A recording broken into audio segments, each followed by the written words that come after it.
What's up, world? Welcome back to the channel. Happy belated Mother's Day to everybody. I hope y'all had a great Mother's Day. I've never been like big on celebrating Mother's Day, honestly. I'm still stuck in the era of, or the phase of, I'm really, someone's parent. That's just how I always look at it. My son, he's about to be 4, and I'm still stuck in the I can't believe I have a kid phase. That's where I am right now. So when Mother's Day come around, I don't really look forward to it like everybody else because I'm still like in the amazed phase of I really have a little person looking up to me. I'm really someone's parent. But I hope you guys enjoyed your Mother's Day. This is the first Mother's Day I went without having my son. I would have loved to seen him or speak to him, but of course I'm dealing with, that's another story. So, let me start off by saying thank you.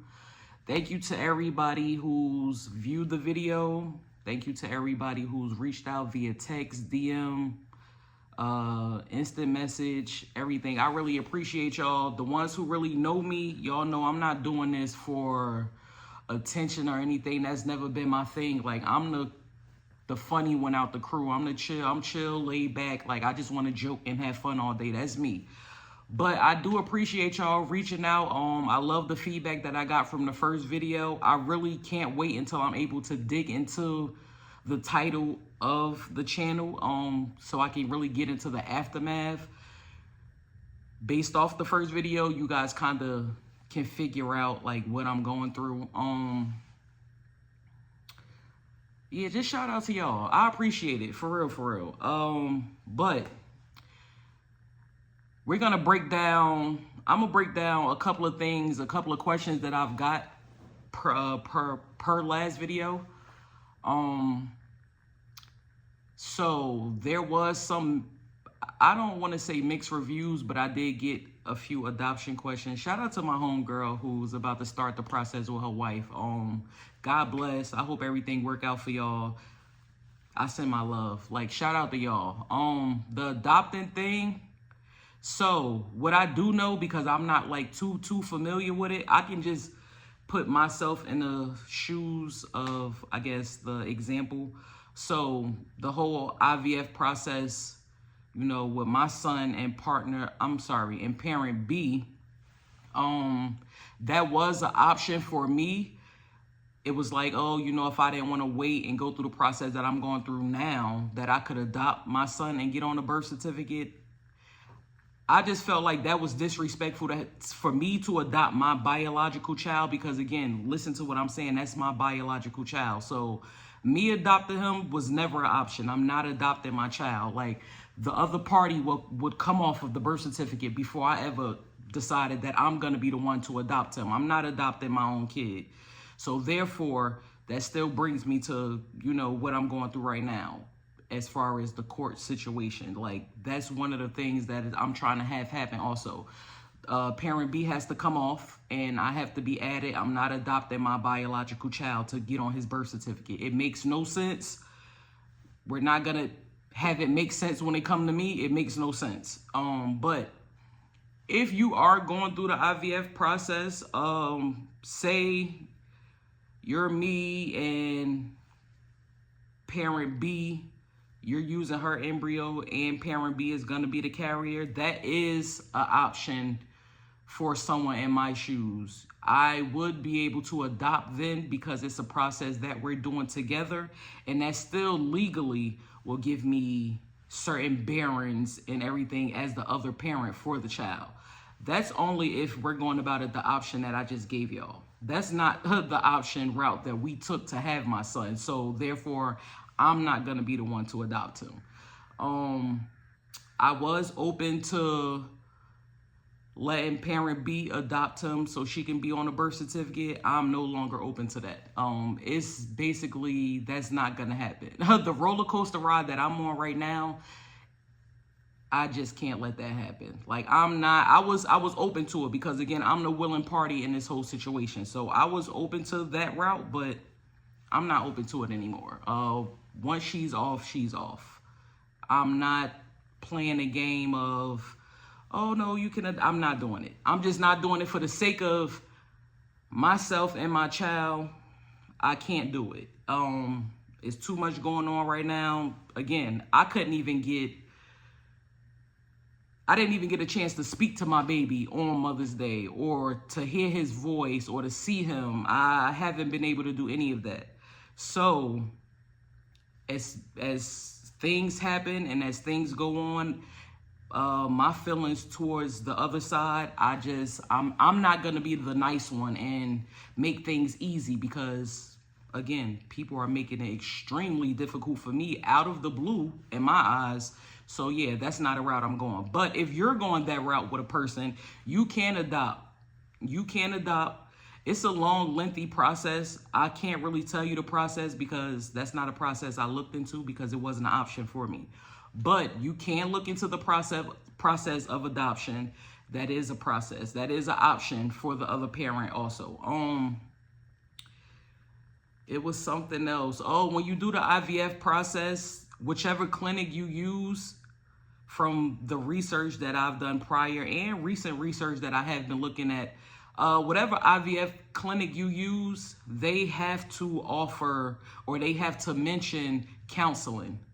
It was mentioned to me in my process, but the way I was looking at counseling was like, I don't need counseling. Like, counseling for what? My thing is, I probably messed up by not doing the counseling, because maybe the counselor would have brought to my attention, well, you know, being that y'all not married, you might have difficulties getting on a birth certificate or naming your child. It's certain things that I look back at now that I kind of realize I probably shouldn't have cut these routes out. I should have went these routes so I know exactly, you know, what to expect. Or if I miss something, being that I did miss something, who's to really know? The counselor could have brought it back up and, you know, reassured me that, no, Georgia is not one of those states, or it's no telling what would have happened if I would have did the counseling route. But I'm just letting y'all know counseling is an option. I feel as though when the IVF doctor or clinic, whenever they let you know, we have counselors you could talk to, or you can reach out to a counselor, 100%, I think y'all should take that route. I think you should take the route and see what the counselor at least has to say, because it could be something that you missed. It could be something that you thought you covered and you never covered, because again, you missed it. So counseling, I'm gonna be 100% honest. Counseling might be the best. If you go with the route, just check it out. Even if you only do one session to see what it's about or to see what they're talking about, just give it a try. Don't brush it off like I did, because again, I think about that till today. My counselor or whoever it would have been, they probably would have let me know, did you know? Or your research, how did your research go? What did you find? What did you know about this state? And that probably would have put a halt on a lot of things. Like, I probably wouldn't be sitting here now, because it would have been brought back to my attention. The thing you're looking for, you kind of missed out on. That's not really what it is. So counseling is always going to be brought up. If you do the IVF process, I say do it. Don't let my story deter you from wanting to do the IVF process. Again, that's not what this channel is about. This channel is really about the aftermath of IVF. And the aftermath is, me and parent B, we're no longer. And now there's a situation where my child is being played with. So for me to nip that in the butt, I have to go the direction I'm going. And that direction had to involve the courts. That's the direction I had to go. I tried to do it as an adult and, talk to the other person as an adult. It's only one adult here in the situation, and that's me. So being that that's how I feel like I'm being played with. My son is being played with. I'm missing a lot of time out of his life, even though it might not seem, that long to other people. It's long to me. I don't go to court until July, so that'll be about 4.5 months since I seen my son. Remind you, I've been there since he's been born. So for me being there every day on the day with my child, and then going 4.5 months without my child or without seeing or talking to him, it's an issue for me. It's an issue. It's a struggle.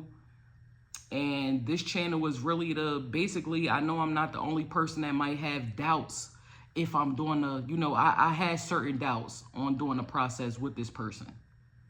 But I wanted a kid so bad that I didn't stand on business when it came to that. I know I'm not the only one that probably feel like this. It might be somebody that's watching this video right now. You might want to do the process with a person and you might have doubts. Stand on your doubts. Stand on them. Stand on your doubts. Because I feel like if you don't stand on your doubts, something could go wrong and then you could end up in my seat. I have a strong support system, so I have no choice to be strong, even though I have my weak moments and my surroundings, they let me know it's okay to be weak. That's just an issue for me. I shouldn't be going through these episodes, especially when it's dealing with my child. Like, I shouldn't be going through this, but I am. So, yeah, if you plan on doing a process and they, tell you about a counselor, go ahead and see the counselor. Talk to the counselor. There's nothing wrong with talking to the counselor. You never know what you might learn. You never know what answers you feel like you wanted to ask. They'll be the people to give you the answer, or they can point you into the direction where you can actually find the right answer. This is a process where you just don't do this with anybody. Like, you don't jump out the window and just make a kid with anybody. Don't do that. You're bringing a kid in the world, and I feel like that's like the biggest thing you could do. Like, you're bringing a child in the world. You have to make sure you're comfortable all around the board. So, I didn't stand on 10 when it was time to do the process. I did the process with somebody that I shouldn't have did the process with. And this is not me saying that because, we're not together. It's always been that. Like, it's always been that. And then when things started to happen and the red flag started or the yellow flag started to turn red, it was kind of like, I did this to myself. I did it to myself, so I beat myself up more than the situation, for real. Like, I beat myself up more than anything. Even though I know we all make mistakes, I just feel like I know what I wanted from the beginning, and I should have stood 10 toes on that. And being that I didn't, now I'm going through all of this when it's like, you could have avoided this because you already knew. You should have stood 10 toes on what the way you wanted to carry it and the way you wanted to go about it. You should have stood on that. It's a chance you might still be here, but it's a bigger chance that you probably would have never seen this, because, again, I don't know many people I could reach out to and, vent about what I'm going through because they've been through it, because I don't know anybody that's been through what I'm going through. It's just random stories from people that I don't know that I hear, and it's just like, hey, that's crazy. I never thought somebody would do that. And now, boom, look at me. I'm here talking to y'all, trying to have y'all avoid this same situation that I'm in.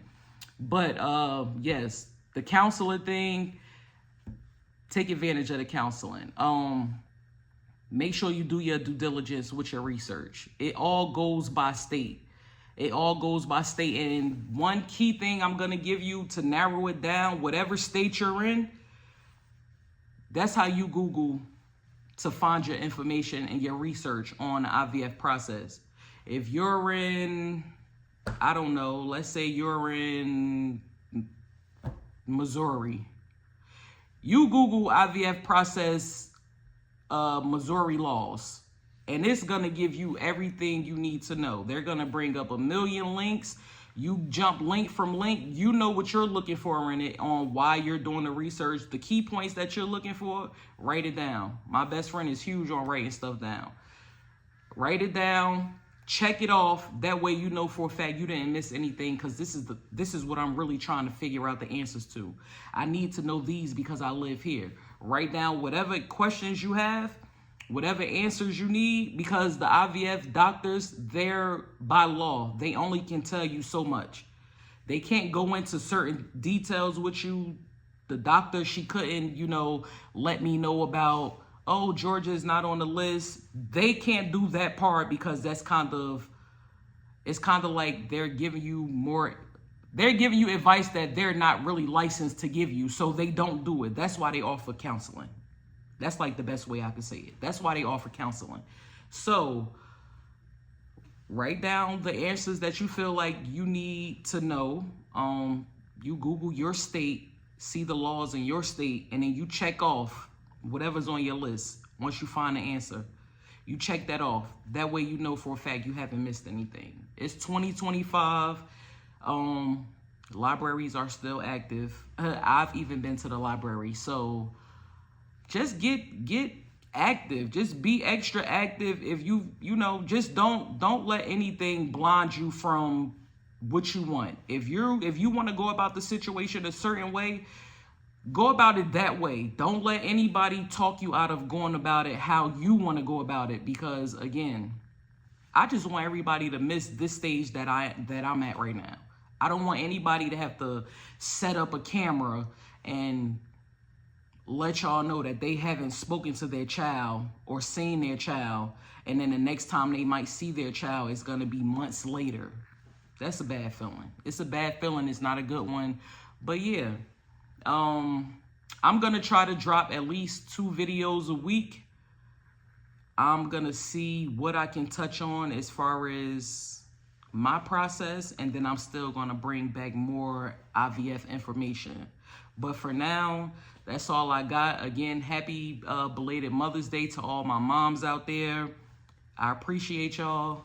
I'll see you next time.